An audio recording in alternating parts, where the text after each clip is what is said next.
je veux savoir si la somme de deux multiples de 3 est un multiple de 3. Je vais conjecturer avec le tableur en utilisant la touche $. Donc si je prends cette feuille de calcul, j'ai mis dans cette première cellule une formule. Aléa entre bornes, entre 0 et 10, multiplié par A4. Donc ça signifie que je vais prendre un nombre entier compris entre 0 et 10 et multiplié par le contenu de la cellule A4, c'est-à-dire ici 3. Maintenant, si je regarde bien, ce contenu de cellule A4, je vais le bloquer. Donc, je vais le bloquer en mettant $1 devant la lettre et $1 devant le nombre. Ce qui signifie que cette formule, lorsque je vais la décaler vers la droite, ce sera toujours la cellule A4 qui aurait été prise comme référence. Donc, j'obtiens bien ici finalement un premier multiple de 3 et un deuxième multiple de 3.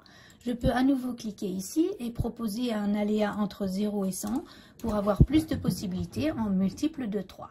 Et si je fais F9, je peux faire varier mes multiples de 3. À partir de là, je vais faire la somme. Donc, égale A2 plus B2. J'obtiens ce nombre-là pour ces deux-là. Et si je fais F9, j'obtiens d'autres possibilités. Je veux savoir si cette somme est un multiple de 3. Donc, je mets ici et je fais la formule égale cette somme divisée par la cellule que je bloque avec des $.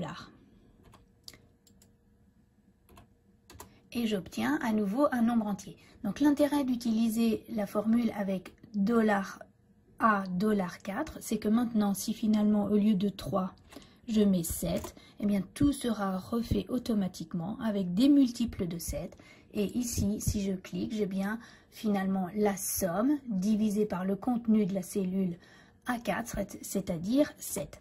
Donc, je reprends mon exemple avec 3. Si je veux maintenant conjecturer, je vais pouvoir dire que la somme de deux multiples de 3 est un multiple de 3. Ça me semble vrai. Je vais le démontrer avec des lettres.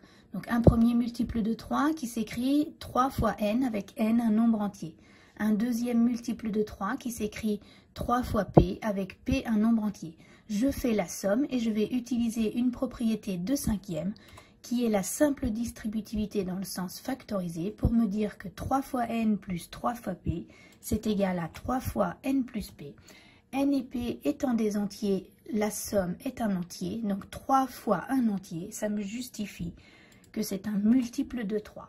Donc je viens de démontrer avec le calcul littéral que la somme de deux multiples de 3 est un multiple de 3. Voilà.